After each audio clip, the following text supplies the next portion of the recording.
Hello all you Scratch people. Thanks for joining me on this video. Well, I am away from you in class.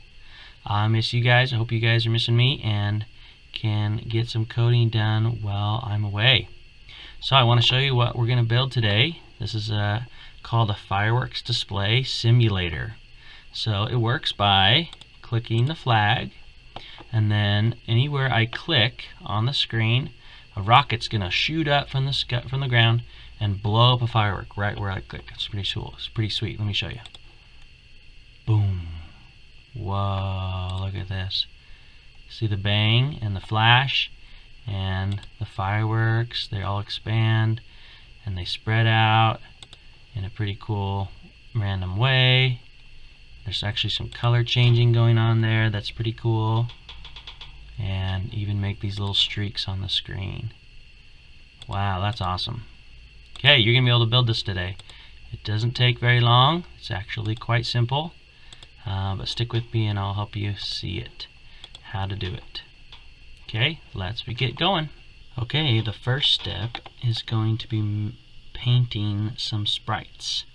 We haven't painted many sprites before in the class, but it's very easy to do.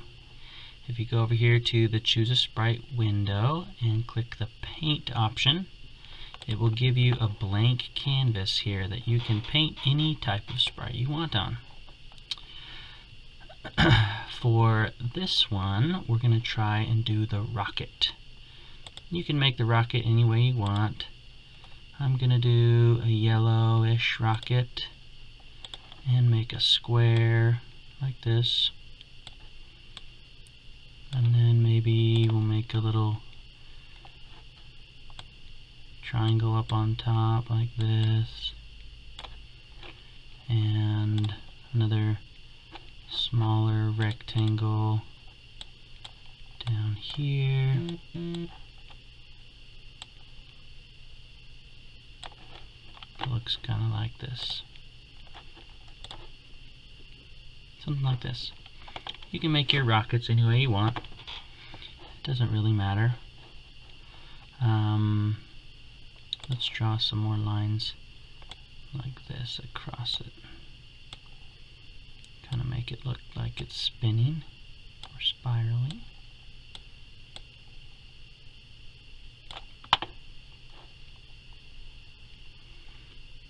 Okay, here's a little tip about size. You notice this rocket up here on the sprite window is very large, and it'd be nice for this fireworks display if this rocket is much smaller.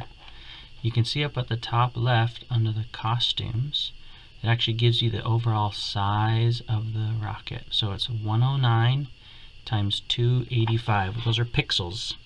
So it's 109 pixels by 285 pixels. For this simulation, we want to try and get this down to about, what should we say? Probably about 1050. So we want to try and shrink it quite a bit. One way we can do this is if we highlight everything with the arrow cursor, highlight it all like this, and you'll get an overall box. And we can just click and drag it down and recenter it until, see how it's smaller now, 45 by 100. Maybe I'll go again and see if we can't get it even smaller than this. You can zoom in, put it back on the center, and now it's 22 by 49, which is about right. We can go a little bigger, maybe something along those lines. Okay, so small little rocket. This is a little easier than changing the size of the sprite, just because it never gets modified. Once the costume is this way, it's like that forever. I'm going to convert to a bitmap just because I think it makes it look a little cooler, and then I'll call that done. This is the rocket. Okay, so I can name the sprite rocket, and it's all set and ready to go. I'm going to delete the cat. We don't need that one. Okay, we're going to make one more sprite, and it's very easy. Click Paint again, and we'll have a new sprite. This one's going to be named Stars, okay, for the fireworks display. This one is just going to be a single circle. We can make it kind of a brightish color, doesn't really matter for now. We'll change it later. Okay, and then we're going to go here and we're just going to click and drag to make a circle. Notice if you click and drag, you can make ovals as well as circles. But if you hold down the Shift key, then it will always be a perfect circle, no matter how big or small you make it. Okay, so I want to make it pretty small here. Again, I'm doing Control and my wheel to zoom in. You can use this button down here to zoom in real close and put it right on the center. Now let's check the size out for this one. It's 23 by 23. For best results, we want it to be all the way down to like 5 by 5. Okay, so it's pretty small. For some reason that broke. For some reason, I'm going to delete that. Oh yeah, vector. Okay. Here we go. Let's try one more time. Circle, no outline, hold Shift, drag, and there is my circle. Okay, it's 23 by 23. I'm going to shrink it down until it's about 5 by 5. Looks like it's 6 by 6 right now. I zoom in even more and scroll it down even smaller, 5 by 5. Okay, these are really tiny little sprites. You can see it up here on the stage, and it is very small. Okay, and that's all we got to do for this one. There's rocket and stars. Now we got our 2 sprites. Let's get to coding them now. For the rocket, all we want it to do is launch and get to wherever I click. So if I click here, it's going to shoot up and end right here, and then it's going to explode. If I click over this side, it'll do the same thing and launch from the base to the top. Okay, so this is a pretty simple motion. You guys could probably figure out how to do this motion without my help. When the flag's clicked, we're going to disappear first, hide it, and then we're just going to wait forever until somebody clicks the mouse, right? We're going to wait until the mouse is down. Remember this? So wait until mouse down, and then we're going to do something. We sit here and we wait, we're hidden. As soon as that mouse is clicked, wherever it's done, then we start to do something. Okay, and what are we going to do first? As soon as that mouse is clicked, we want to go to an X and Y position. The X position is determined by my mouse. Wherever my mouse is, that is the X position of the rocket. The Y position is always going to be down here, negative 150 or so, right? So if I drag this down here, X is going to be negative 92 because that's where I clicked, and the Y should be probably about negative 180, negative 172, something like that. Okay, so I can do that. I can do a motion, go to X, negative, we'll say 180, just for a good measure. And then my X position, I need to make this a variable, because it's not just a certain number each time. It's going to be a variable, and I find the X mouse variable in sensing. Sensing is mouse X. Okay, just like this.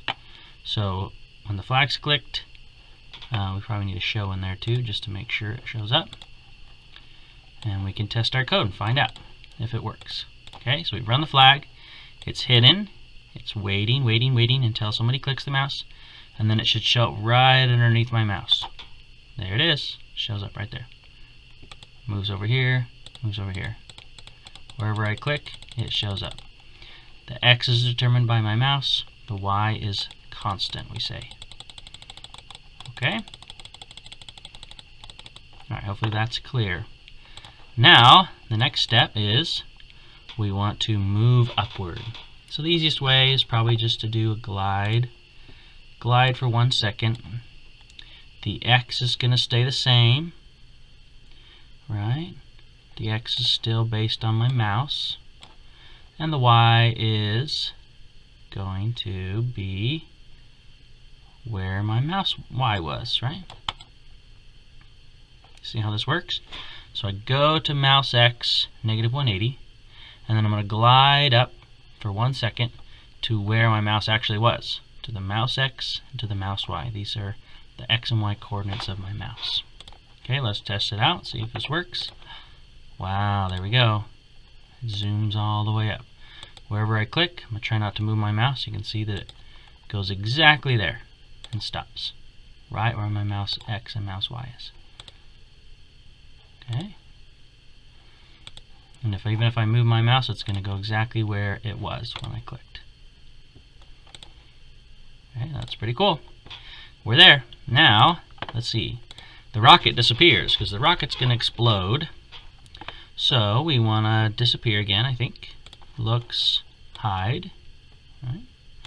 And we want to tell other sprites, we want to tell the fireworks that we got there. We want to bang, right? We want to send an event or a message that we got there. So we can do broadcast, new message. Let's call it bang. Okay, so as soon as I get to that point, after I've glided 1 second, hide myself, bang. Now everybody else should be able to tell that the rocket got to its position and time for the firework to explode. Okay, that's what we do. Okay, I think that is all the code that we need for the rocket. Before we do the stars, I want to go back to the backdrop really quick. We're going to add a backdrop. It doesn't matter what you do right now. Maybe one that looks kind of like a night city. How about this one? This one's kind of nice. Okay, maybe there's a nighttime in the city and we want a fireworks display there. Okay, so we're going to have this backdrop. If you go on the backdrops and go to backdrops, like costumes for sprites, sprites are called costumes, backdrops are just called backdrops. Now you can see we have two actually. We have Night City and we have backdrop 1, which we can rename to be Flash. Okay. When the rocket's going to explode, we want everything to be super bright white for a second and then go back to the Night City. Just like a really bright photography flash. Okay, so we're going to do that by the code in the backdrop. We can write code within the backdrop, and it's going to say when I receive the bang, when the rocket tells me he reached there and it explodes, we're going to switch the backdrop to flash for just a little bit of a second, and then we'll switch it back. Okay, so the wait command will allow us to do this, right? Wait 0.1, switch back to night sky. Okay, you see how this works? This is code that's within the backdrop, not on a sprite, and it was going to change the look of the backdrop or the stage based on a message that we receive from the rocket when we receive bang. Okay, let's test it out. Flag, I click here, bang. Good. So let's check it one more time because I think it wasn't working. Right? Ah, there we go. See how it flashes? Flash. Flash. The rocket disappears. It flashes for actually 0.1 seconds. 0.1 seconds. And then it goes back to our night sky, which is what we want. Okay, very nice. I like it. We're making flashes. We're almost there. Good job. Now let's delve into the code for the stars. Okay, this guy, remember, it's a really tiny star. I think he's right here. You can hardly see him. Really hard to see. But don't worry, we'll be able to see him once we get him all duplicated and cloned. Remember, we're going to do some cloning to make this work. Okay, so the very first step is to create clones. Remember I talked to you about we need 2 blocks of code, one to create the clones and one to do something with those clones. So we're going to need this one, but we're also going to need this one, and we're going to need a repeater. And let's grab a flag check. Okay, so this little block of code, when the flag's clicked, we're going to make all the clones, and when the clones are started, we can tell those clones what to do. Okay, so did you know that Scratch actually has a limit on the number of clones you can make, and 300 is the maximum number of clones that are possible. Okay, So we're going to make as many as we can here, just to make them look as cool as we can. And we're actually going to hide this guy too. So this is really common. The original sprite, the one that doesn't do anything like a clone does, is going to be hidden. It's on the stage still, it's just disappeared. And all the clones are the ones that actually do something. The original, the parent of the clones, just sits here and doesn't do anything generally. Okay, so 300 clones is the maximum. We're going to flag click, hide, repeat 300, create clone of myself.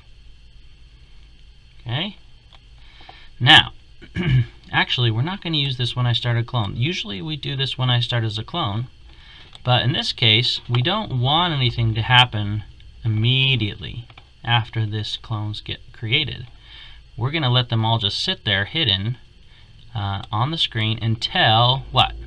Until the bang happens, right? Until we receive bang. So instead of when I start as a clone, we're actually going to use this start event when I receive the bang. This is the one that's going to allow us to spread out like a big firework does. Okay? Now, stick with me here. This code's the hardest part here of how to get the stars to expand in a way that's interesting and cool. First, we're going to make some variables. You guys remember how to make variables under the variable tab. And there's a key to this variable that is really important that you guys have not seen before. Before you push OK on this variable, you cannot let it be for all sprites. Normally we select this, and that way variables can be shared across your sprites on your code. This time we want this to be for this sprite only. Why? This allows us to set a different speed for every single one of the clones. And that allows the spread out, the fanning out of the firework to be more interesting, more diverse. Each of those clones is going to look like they're moving at a different speed and not very robotically like you'd expect. Okay? So make sure when you type a new variable, speed for this sprite only needs to be checked. Otherwise it won't look as good. Okay? So it shows up on the screen. We can put this check mark to make it disappear. And then I've got, when I receive bang, set speed to random. Okay, you guys have seen this kind of stuff before. Set variable, I'm sure it's on the speed one, and we're going to pick random from 0.1 to 3. Okay, each one of them will have a kind of a different speed as they spread out from the bang. Okay, a few other things. Set ghost effect. You guys have seen this, I think. Ghost effect. Make it to 0. That makes sure that they're not going to disappear on us in a second. We're going to change the color effect. That makes each one of our firework blow-ups look a little different. And then we're going to, then we all want to congregate together at the rocket, right? So the rocket's flying up. Let's see here. As soon as it gets there, we want all the clones to come right to the center and then expand from that center point. So we use go to rocket, right? Like this. Go to rocket. Wherever that rocket is, that's where I want to start from. And to get it to all spread out in a circle and go randomly out, we're going to use this point in direction and do another random variable here. Okay, point in direction. I'm going to leave this like this for now just to let you see what it's going to look like. Okay, so point in direction, pick random. Right now it's 1 to 10. We'll need to make sure it shows up and do a repeater. Okay, we'll do 50 repeat and we'll move speed steps. Okay, so this is where we're actually going to use our speed variable. We set speed to some number, and now we're going to actually move that number of steps, and that will make all of them look different. Okay, let's run this. This should work now. We should be able to test it. Set the speed to a random number, set the ghost effect, set the color effect, go to the rocket, point in a direction, and then move out in that direction. Okay, I set these to the wrong numbers on purpose here to show you what it's going to look like. Okay, Boom, we've got a rocket. And we've got fireworks. Look at this. This is awesome. Why are they all pointing up? Why are they all just flying upwards? That is why we need these numbers to be correct. Okay? We said pick 1 to 10, which is an angle. That's the direction. Okay? So if we do negative 10, maybe, we could try this. Negative 10 to 10 means it's spread out like this. Negative would be to the left. Maybe that's the opposite way for you. Negative left and positive 10, right? So let's see, now it should spread out just a little bit more. Yep, fanning out, good. Pretty good. Okay, so what we really want it to do is be a full circle, because that's what it looks like in real life. So we'll do negative 180 and positive 180. Okay, that means it's going to be all around. Negative 180 is all the way back this way. Positive 180 is all the way forward. And you can see now we get full circle fireworks. Nice. That looks sweet. I like it. Each one's a different color. They're spreading out in a random speed. Some are going really slow. Some are going really fast. And that looks like a pretty good firework to me. Now you may notice something that's a little funky. They all just stop right here, right? And they don't disappear, which is not really how fireworks work. So let's see if we can fix that. Let's see if we can't get it to maybe slowly disappear or fade away, which is kind of how it normally goes, right? So just to review, make sure you guys are up to this point. When I receive the bang that the rocket sends me, I set my speed to a random number. I set ghost effect, set color effect, go to the rocket, wherever the rocket was, point in a direction randomly around the circle, show myself, and then move out at a random speed 50 times. Okay? Let's do another repeater to try and get this disappearing effect to happen. So we're going to repeat another 50 times, and we're going to slow them down. Okay, the speed's going to decrease, and the ghost effect, or the transparency, which is what ghost effect is going to change as well. So we'll grab a change, one of these. We'll grab a move. We're going to grab a multiplier. See the multiply asterisks here. And we're going to grab speed and a set. I think we need all of these. Okay, and probably a random too. Okay, all of these blocks we're going to need. Hopefully you can find them all. Set, change, move, multiply, speed, random. Feel free to pause me if you're searching for those, okay? And I want to get ahead of you. So, first we're going to need set. So we're going to set the speed to a new speed, which is slightly less than the speed that it was at. So we'll take a multiply, and we'll put the speed in one side and type 0.9 on the other side. Okay? 90%. 90% of the current speed is what the new speed will be. And as this repeats over and over again, it's going to slowly diminish the speed down, down, down. So it gets slower and slower and slower. Okay? The move will still be the same with a move speed. Each time, now we're going to move a slightly smaller amount as it goes down and down and down. Okay, that's what the 0.9 does. Now we want to change our ghost effect by some random number between 1 and 3. Okay? This is going to make them all slowly fade. And just to make sure they're all gone, at the very end we'll hide it after the repeat. So after all this repeats over and over again, as the ghost effect slowly increases, then we'll make sure it's just hidden at the end. Okay? That way they'll all disappear.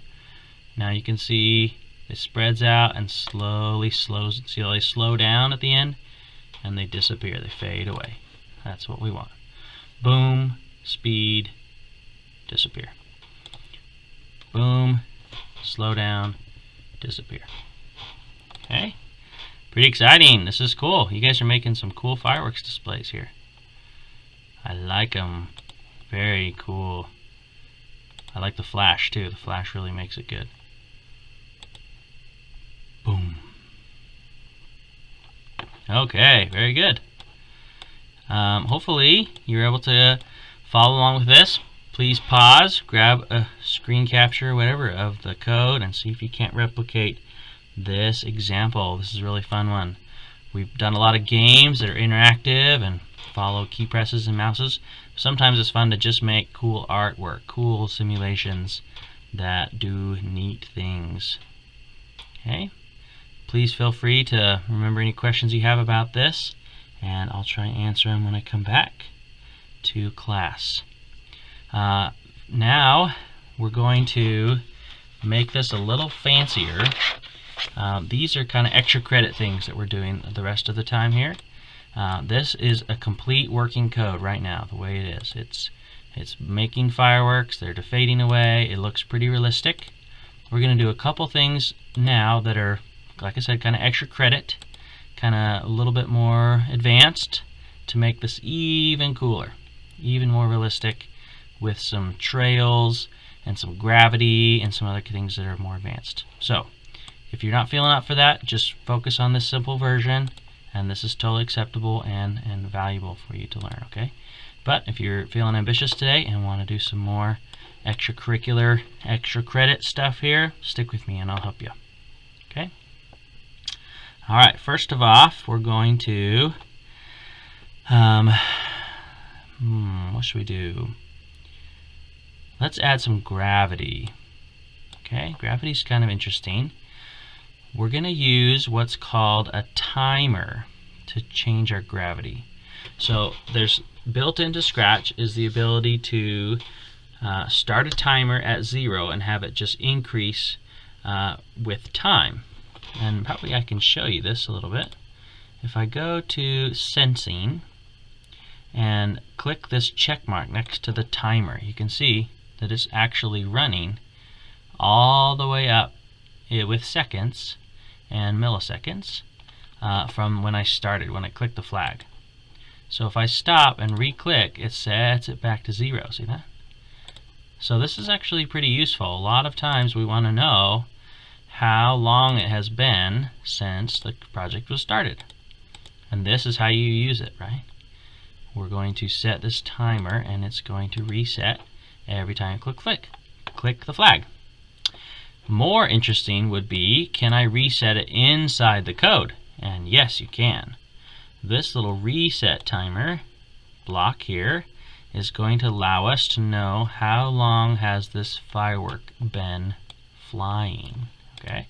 So if I reset the timer right here, right before I start to move, then every time I click and it launches, you see it's going to reset the timer back to 0. 0, 0, 0. Cool, huh? So I can use this number now to add some gravity, to add some effect that's going to look like they're falling down to the ground. Okay? So that's what we're going to do next. So I've got this timer. I can use this timer. I don't need to show it anymore. And I reset it every time we click. Okay? So I move, and then right after I move, I'm going to change the Y by some value. Remember, the Y is the positive or up and down direction. So if I change Y by some negative value, then it's going to decrease down here. It's going to fall down, okay? So how do I make this negative? I want to use a negative operator. We'll say 0 minus the timer. Okay, so reset the timer. It's going to be 0 right now, so it's not going to change Y by anything. But as the timer increases, it's going to keep moving the change Y down, down, down, down, down. Okay, and it's going to look like it starts to fall. Do you see that? There's a weird glitch at the end there because it's doing 2 different loops. But it should look like they're falling just a little bit. Okay, it's kind of subtle, but it's working. Let's duplicate this actually and put it in the other loop too, like this. So now we got 2 change Y by 0, and you can see now that they will keep, that glitch is gone. Now they keep falling even when I disappear. Fall. Cool, huh? That's exactly what we want. We've added a little gravity to it. It's slowing down and gravity. Okay, there's still kind of a little bit of a hitch in it where it kind of turns sharply. And you'd have to play around with that a little more with some more advanced stuff to get that away, but this is pretty cool still. We've got some interesting gravity. They don't just spread out indefinitely. They fall to the ground like normal things would. Okay, so to see this even better, we want to add some trails to it, some little streaks in the sky. And to do that, we're going to use the pen tools. Sorry, I didn't show you where that was. If you go back here, all of your blocks are down here, and there's extra block categories down here. I think you guys have seen them before. The extensions, they call them. Music, pen, video sensing. Text-to-speech is what we were playing with the other time. Pen is really useful for making streaks in the sky.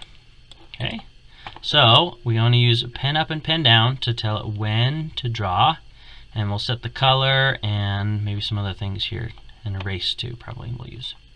Okay, so the very first step would be don't draw when on my way to the rocket, but do draw after that, right? So I don't really, maybe I'll put it, yeah, this is fine right there. So I pen up before I go to the rocket. I'm going to point in some direction. As soon as I start moving, now I can start to draw. Let's see if that works. There we go. See, it's drawing little streaks in the sky. Nice. I like it. Looks like they're all going to be blue right now. And they're never going to disappear. So eventually I'm going to fill the whole screen with blue streaks, which is probably not ideal. So let's figure out how to erase everything. There's this erase all button. Maybe we can put it down here at the bottom. So every time this code completes, it will erase everything. And back to my night sky. That's better. Erase everything now. Good. Okay, that's erase all. Let's add a color change, because I don't really like the color here. Let's put it right here. Let's make it more like, I don't know, something like this. Kind of a yellowish, bright peach thing, I don't know.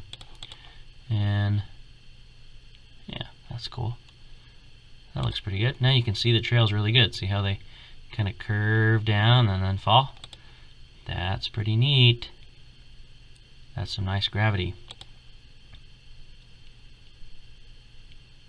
Just looks like a firework to me, I'd say. Okay, there's your gravity. Hopefully that wasn't too daunting, too scary. We're using a timer, and we're changing the Y variable as well as move, and then we're adding these pen up and pen downs to make streaks in the sky. Okay, you can get a little more advanced with this even still if you want by making the pen streaks disappear as well. I like to do it like this. You can change the pen transparency, right? Maybe we'll put it random in here too. So we're changing the ghost effect of the sprite to make the sprite disappear, but we can also make the pen stop going too, right? By changing how transparent the pen is, how see-through it is. I think I tried out maybe like 10 to 15 here. And then I like the way that looks. It just makes them disappear a little faster than the sprites. Yeah, that's cool. I like that. That makes the streaks look a little better to me. But you can play with it. Whatever you like on yours is fine. You could make the color change too. Right now they're all going to be the same color. And you can mess with that if you want. Looks like if you do continuous rockets, then the streaks don't disappear. Interesting. Wonder why that is. Okay, look at this long code we just wrote. This is a lot of code here. You guys are getting good at writing Scratch code. If you want to stop, pause it. Here's all of it showing. Make sure I'm not covering it with my face. There we go. You can see all of that code there. Replicate it if you want. I'll make sure this is shared on my page too if you guys want to see it. I'll call it fireworks. Oops. Fireworks. I can spell. And share. Okay, there it is. Shared. Okay, one other thing I'll show you just for fun is we can make some color fun. We can do when, let's see, when I receive the bang, we can change the color. We can make all of the different sprite stars, all of the clones, we can get them to change color as they progress through their movement. So we can do 100, repeat, and change color by maybe 2. And now, as it blows up, it's going to morph the color. See that? Did you see the stars, not the pen, but the stars actually change color throughout there. So that's kind of cool. And so that's kind of hard to see with the pen in there, but you can see they're morphing color. The other way you could do this is to, we'll just read that right now, and we'll say change or set the color effect to some random value, maybe between -100 and 100. So I'll put it over here so you can see it. When I receive the bang, set color effect to some random value. This means that all the stars will have a different color, and they're kind of like multicolor fireworks. Rainbow fireworks, you might call them. Really cool. Okay, see how that's slightly different? They're not changing color, but they are morphing color. Ooh, what if I added these two together? Set the color effect, and then change the color through the progress. Oh, that's cool. That's my favorite. Okay, so you can just be infinitely creative here. Anything you want to do to mess with the colors, mess with the effects here, and make some really cool fireworks displays. I want to see them when I come back. See all the stuff you guys are doing. Okay, I think that'll wrap it up. This is basically what we have here. You guys can continue to experiment with cloning, with motion, with key responses and mouse presses. All these things can be applied to games, to simulations, to artwork, anything you want to do in Scratch. These are kind of the building blocks for everything. Okay? Wonderful. Thanks for watching my video. See if you can't follow along with this and make some cool projects, and I'd love to see them when I get back. Bye for now.